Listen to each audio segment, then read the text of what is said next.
Nashukuru sana. Kwanza nianze kujibu swali la mwandishi kutoka Deutsche Welle, ndio kwamba chama nimesema kitakwenda kuisimamia serikali. Kwanza lazima tufahamu serikali iliyoko madarakani ni serikali ya Chama cha Mapinduzi. Hivyo chama kina wajibu wa moja kwa moja kuisimamia serikali yake. Kwa hiyo jambo la kwanza, endapo watakuwepo viongozi wazembe ndani ya serikali yetu, chama hakitasita kuchukua hatua. Moja, kwa kushauriana na mwenyekiti wa chama ambaye ndiye rais, kwa sababu wajibu wa chama ni kufuatilia utekelezaji wa ilani ya uchaguzi. Chama kimesema kitajenga barabara, mfano ameteuliwa waziri au naibu waziri ameshindwa kutimiza wajibu, lazima tutamweleza mwenyekiti na tutakaa kwenye vikao vya chama na kuwachukulia hatua. Na wanapochukuliwa hatua, umehoji tena, je, ni kuhamisha hapa kwenda pale au wala rushwa kwenda mahakamani? Nafikiri nchi yetu ina utaratibu wa sheria au inaongozwa kwa misingi ya sheria, na wapo viongozi wengi ambao wamechukuliwa hatua za kisheria, na wengine wapo ambao wameweza kufungwa, wengine waliweza kufilisiwa, na wengine wanaendelea na kesi.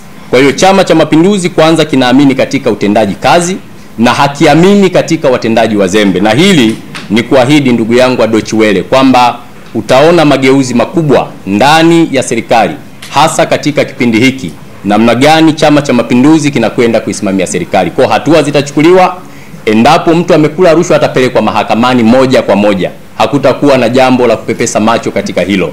Lakini swali la pili, mwandishi wa Azam ameuliza kwamba kuna baadhi ya maeneo vurugu zilitokea, kura inawezekana hazikupigwa. Labda niseme jambo moja. Vurugu nyingi nchini zilianza mchana majira ya saa 6. Maeneo mengine hazikufanyika vurugu, zilifanyika siku ya pili ya tarehe 30. Na ni mikoa michache ambayo ilikuwa imetokea vurugu mchana: Arusha, Dar es Salaam, pale Songwe, Mbeya. Ndio vurugu zilitokea hasa katika maeneo hayo. Maeneo mengi vurugu zilikuwa hakuna. Na Watanzania wengi mwaka huu, kama mtakumbuka waandishi wa habari, katika uandikishwaji, uwekaji wa vituo vya kupigia kura, tulikuwa na vituo vingi kuliko mwaka wowote ule wa uchaguzi. Kwa hiyo watu waliweza kwenda kwa haraka kupiga kura asubuhi, wakarudi majumbani, na kazi ya kupiga kura baadhi ya maeneo ilimalizika mapema kwa sababu ya wingi wa vituo. Mfano, kunakuwa na sehemu kuna watu 500, vimewekwa labda vituo 200, maana yake hawa watu wataisha kwa haraka. Zamani ilikuwa watu 500, kuna vituo labda 7 vya kupiga kura, maana yake hapo unakuta mistari ilikuwa ni mirefu sana. Lakini ni kuhakikishie kwamba Watanzania wengi wamepiga kura, na kuthibitisha hilo, hata wakati wa mikutano yetu ya kampeni mliona namna gani waandishi wa habari Watanzania walivyokuwa wanajitokeza katika kampeni za Chama cha Mapinduzi.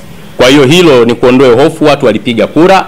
Maeneo yenye changamoto ni machache, na ndio maana unakuta hapa kura hazijawa milioni zile ambazo zililetwa na tume. Hapa tuna ushindi wa 97%, haujawa 100%. Maana yake kuna maeneo watu inawezekana wamepigia vyama vingine kwa sababu ndiyo demokrasia, lakini vurugu ile haikuathiri moja kwa moja zoezi la upigaji wa kura. Naomba kuwasilisha. Asante sana. Mwenezi, tunakushukuru sana. Ndugu waandishi, tunawashukuru sana. Tutawasiliana.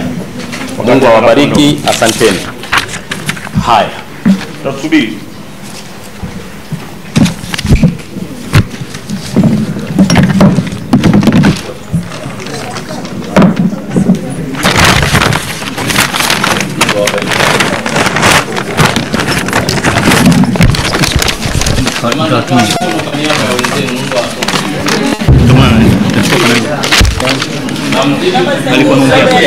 Waandishi wa habari msije kutusaidia kujenga